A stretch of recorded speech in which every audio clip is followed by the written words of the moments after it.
Policy. It is said that the current form is filled with skills, development challenges, teacher training and orientation difficulties, inadequate resources and delays in the release of funds to schools. What is your view on the free SHS policy being implemented by the government?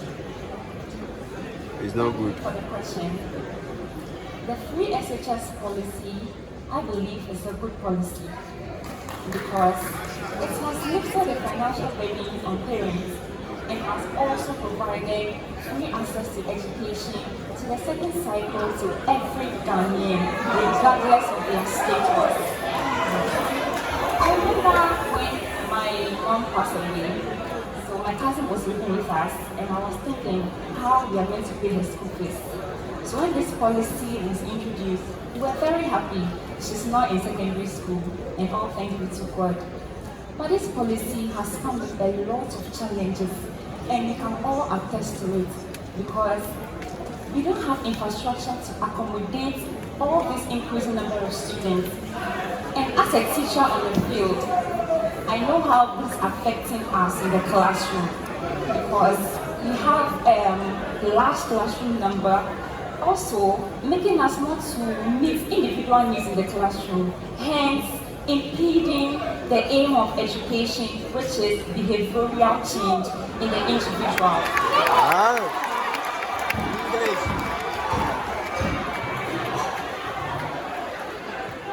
But I think we can all come together to restructure and implement this policy very well. So I'm urging all stakeholders and government to build more infrastructure and also continue on the new ones that we are having. They can build new ones too. And also they should allocate more funds to be able to procure learning and teaching materials in the classroom for us to be able to push the agenda of education. Because Ghana, education is our success. We pride in education. So this policy is a good one. Because even our minority caucus has accepted it, meaning it's a good one. So I think we can all come together and build it in a way that everybody can enjoy freely.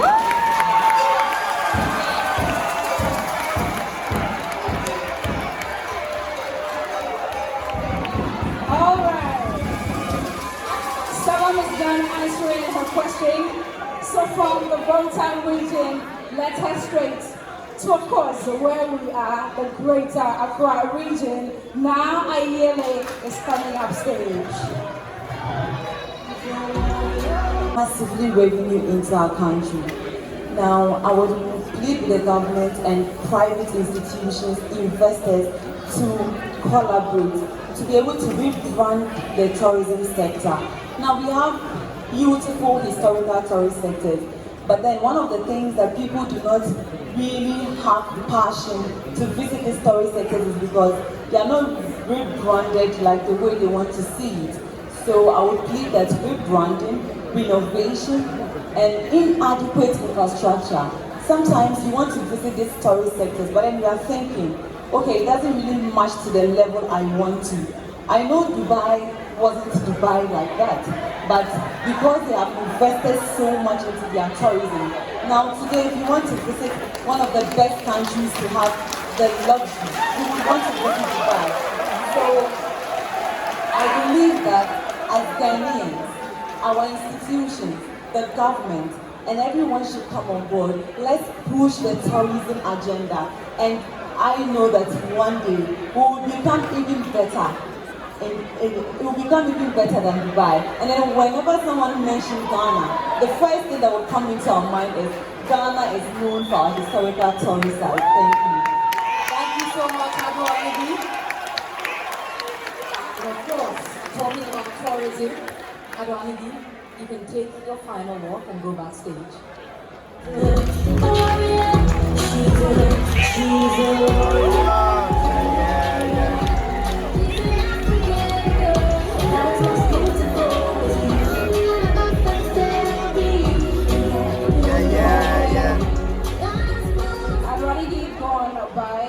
Now we are still testing the intellectual capabilities of all our 5 final contestants. Coming up next, she is from the Northern Region. But before she comes on stage, let's take a message from her MP of the night. Alright, so there's some numbers in front of you. Please pick one, hand it over to me, and it will direct me to your question.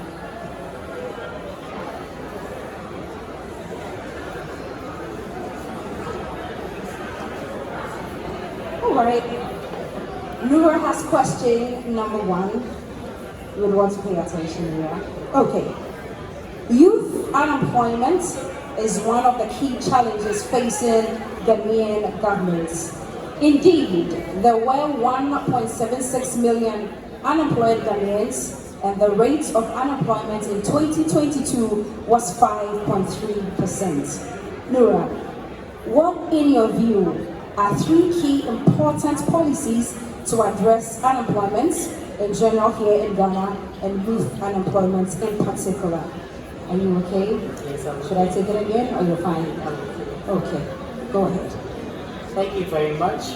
So when it comes to youth unemployment, any person who is amongst the youth in Ghana can relate, because taking my friend Aisha for example, Aisha was born to underprivileged parents, uneducated parents, and Aisha grew up, her parents worked tooth and nail to put her through school, in hoping that when she gets out of school, she would come, get a job, and then support them. But then what happens when Aisha graduates from a university without a job? It means the same cycle continues. So youth unemployment is a serious issue in Ghana, and it needs to be curbed. How? Some causes of youth unemployment are 1.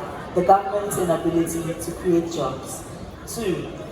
Sometimes when people get into businesses, young people want to open and start up their own businesses. Since the economy is in a crisis, they are unable to continue or get enough capital to fund their businesses. They are unable to sustain those businesses. Right, so youth unemployment is something that is highly critical, that attention must be drawn to. I believe that when government takes certain measures to help support young people who want to go into entrepreneurship, government puts in place measures to grow our agri sector and other sectors in the country that can help boost our economy, to grant people jobs, create jobs for people, grant them avenues through which they can create jobs. I believe youth unemployment will be kept. Also, we have youth going into social vices, getting pressured by their peers due to unemployment. So you see them getting into fraudulent activities. They begin to do what is termed as takawa, just because they are unemployed. In the north, we have an upsurge of drug abuse, right? And it's a real menace. And all this is partly due to unemployment in the country. Thank you very much. Nura,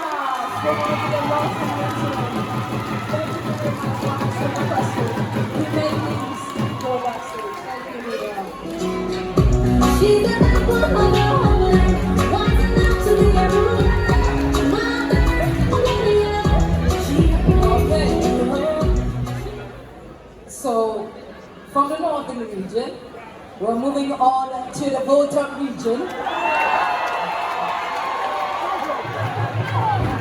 Someone is up next to answer her question. But before that, let's take a look at a message. Let me have it.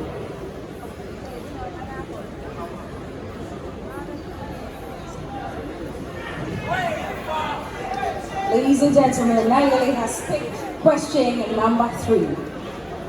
Please listen carefully. The passage of e-levy last year generated a lot of controversy and disaffection among parliamentarians and a pushback from many Ghanaians. Some have suggested that the e-levy should be scrapped. Nayeli, what is your opinion on taxes and levies imposed on the Ghanaian by the government? Thank you for the question. First of all, we appointed the government. We gave them the power to be there to make decisions in our interest. And I believe that before any decision comes out or any policy is given, they discuss it, weigh the pros and cons, and finally come out with it. So when they passed the e-levy bill, yes, there were lots of backlashes, but then we saw the positive aspects of it. I believe that it has contributed to the economy of Ghana positively. Yes. You know, just like every other thing that exists, it would have its advantages and disadvantages.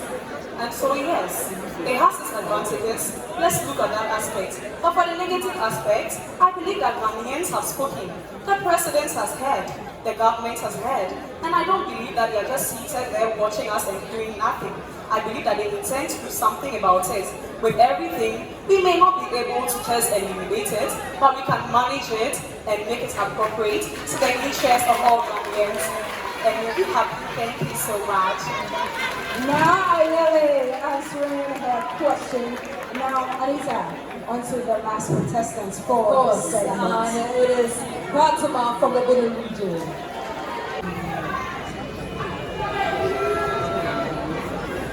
All right, and so Fatima, your question is question number 2. Kindly listen with rapt attention. There have been a lot of agitations, protestations, picketing, demonstrations, and general demand for social and economic development in Ghana lately. What, in your view, are 3 actions that the Ghanaian government should take to ensure that it satisfies the citizens to cut down on the many demonstrations taking place? Create more jobs.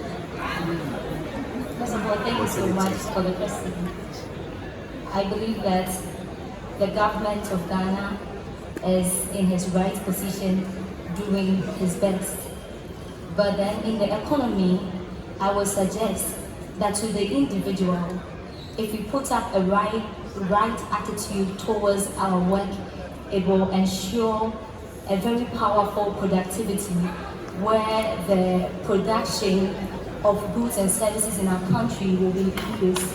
And so things like that, I will talk to the individual at hand.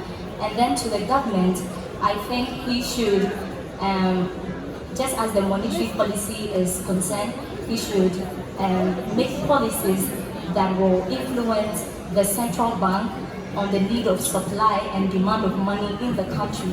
And then when it comes to that, the demand and supply in the country will be managed. And so the economic system of Ghana will be on a very good note. So Fatima, I asked you to mention 3. Okay. You're giving us 1. 2 more to go. Thank you. Okay, I will also ensure that the government puts policies and then in place to let people be assigned to duties where the leaders of a particular region, the regional ministers, the others will be in charge, where they can also contribute massively to the economy. That is your final answer. All right, thank you so much, Fatima, representing the Volta region. You can go backstage.